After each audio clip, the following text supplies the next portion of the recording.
Well, welcome. Well, I love you all more. I'm so glad you all are here. Well, Barack and I are so excited to be here with you all tonight. I want to start by thanking everyone from the HBCU First Look Film Festival for putting together such a terrific event. Yes, way to go. The incredible team here at the National Museum of African American History and Culture, as well as all of the civil rights leaders and organizers of the March on Washington here with us tonight. I understand we have some folks here. You all are the giants whose shoulders the rest of us are standing on. And that's really what this film is all about. Sharing the stories of the folks who pushed us towards a better, more just world. And that's especially important when it's a story that's been overlooked for far too long. Now, I hope we all know about the March on Washington. Can't be sure nowadays with what they're doing with history. But we know about the huge crowds and the historic speeches. But the story of what went on behind the scenes is a little more hazy. We don't know much about the folks who did the hard work, who packed the lunches and sorted through the accommodations and figured out where all those folks were going to go to the bathroom. The unsung organizers who willingly and freely devoted thousands of hours so that people from every background and every part of the country could come together to peacefully rally for justice and equality. Bayard Rustin was the driving force behind all of that. His dedication, his optimism, his expert execution. He set the stage for the march and all the progress that flowed from it.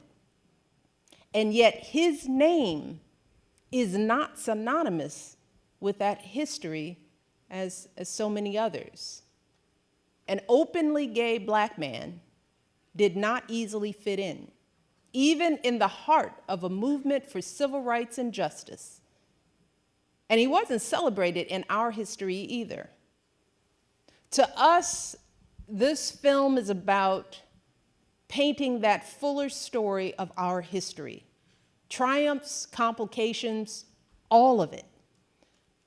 And I want to highlight how important I think this is for all of the young people here in the room with us tonight, because I know how easy it is to doubt who you are, to wonder if the way you look or where you're from or who you love will leave you on the margins of the broader American story. But as you watch this movie, I want you to let Bayard Rustin's example give you the strength to silence those doubts. Let his story remind you that no matter the complication, no matter the hardship, you can make history. Your story matters. And as we look around the country and the world today, we need you to believe that now more than ever. So I want to thank all of you again to the HBCU Film Festival for this incredible evening. And I want to give a special bit of love to our director, George Wolfe, who literally put his blood, sweat, and tears into telling this story. To Coleman Domingo and the entire Rustin cast, who, as you will soon see, delivered some jaw-dropping performances. To our co-producer, Bruce Cohen, for his unwavering support. And of course, thank you to Netflix and our Higher Ground team for bringing this story to life and organizing tonight's special screening. So, without further ado, I want to introduce someone who knows a little something about making history. Y'all, please welcome my husband, Barack Obama.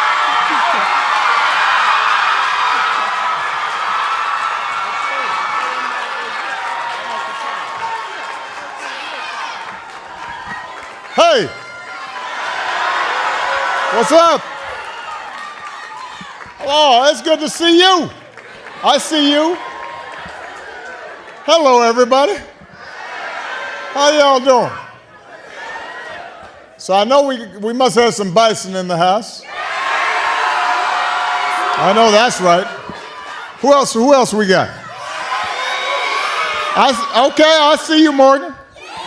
I see you. Well, it is wonderful to see all of you. And by the way, it's great to see even more of you since the strikes are over. Some of you may know there was a strike in Hollywood. And as somebody who cares a lot about the power of workers in this country, and as the father of somebody who writes in film, I am glad that both the writers and the actors came to an agreement that recognizes their worth and their work. This is also Veterans Day, so I just want to make, I want to express thank you to the people who serve this country. Is one of the great honors of my life was being Commander-in-Chief, and I witnessed firsthand the extraordinary sacrifices that both our veterans and their families made on behalf of us, and so we could not be prouder of them. So in 2013, I had the honor of awarding Bayard Rustin the Presidential Medal of Freedom. And for those of you who may not be aware, this is the highest civilian honor that can be conferred for people who have helped to shape our country and move it to a more perfect union. And back then, I described Bayard as somebody with unshakable optimism, nerves of steel, and most importantly, a faith that if a cause is just and people are organized, nothing can stand in our way. And it is hard to overstate Bayard Rustin's influence on the civil rights movement. He was a pioneer of freedom rides, to desegregate interstate bus travel. He went on a bus in 1942 and got arrested for not sitting in the back, 20 years before the publicized freedom rides took place. That's how far ahead he was of his time. He helped introduce the Gandhian concept of nonviolent resistance, helped advise Dr. King, served as one of Dr. King's key advisors in the Montgomery bus boycott. He helped organize the Southern Christian Leadership Conference. He mentored countless young activists to fight for equality and for freedom. So this is one of the seminal figures that changed the course of American history. Without him, I might not have been president. You might not be sitting where you are today.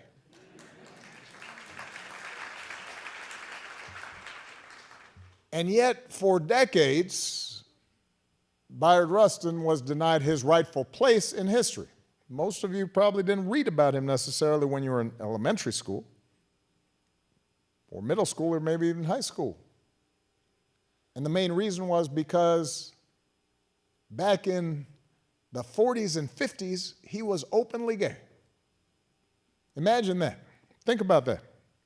Here's somebody who was courageous enough to be who he was, despite the fact that he was almost certainly going to be ostracized, fired from jobs,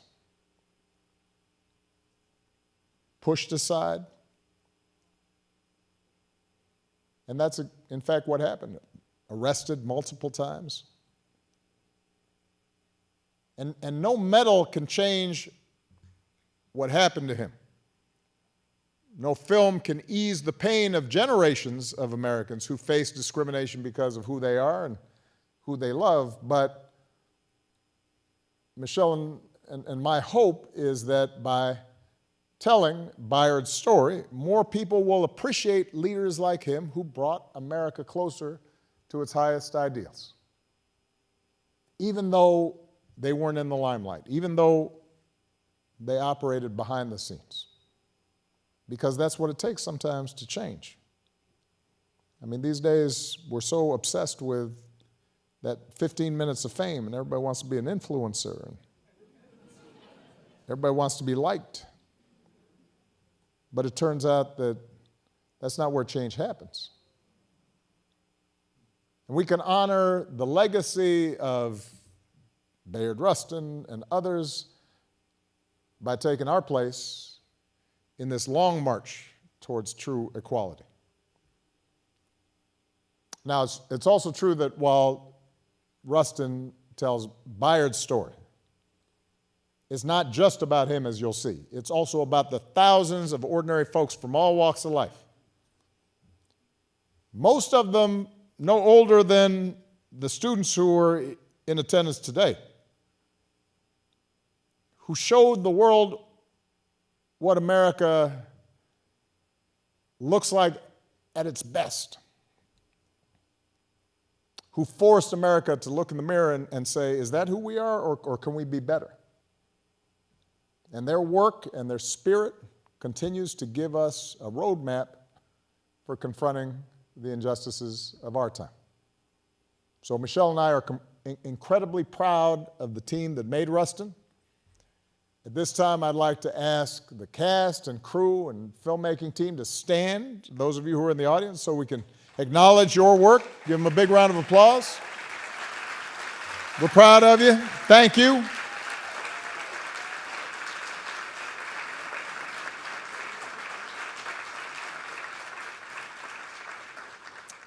Yeah, it turns out making a film is a little bit like the civil rights movement. There's some people up front, but then there are a whole bunch of people behind the scenes who are making it happen.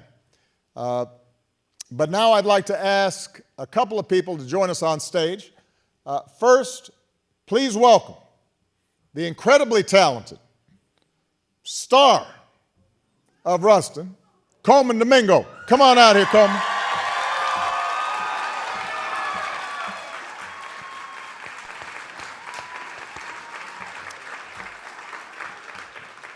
I was going to wear a Coleman suit tonight, but I didn't have those matching pair of shoes. As you will see, his performance is brilliant, and it's a tour de force, and it's part of why this is such an incredibly moving film.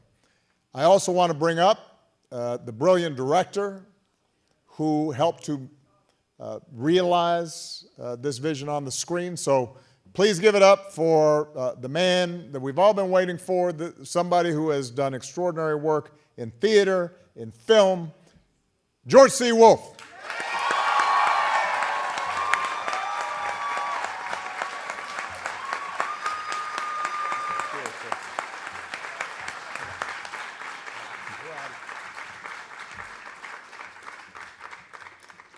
Hello, everyone.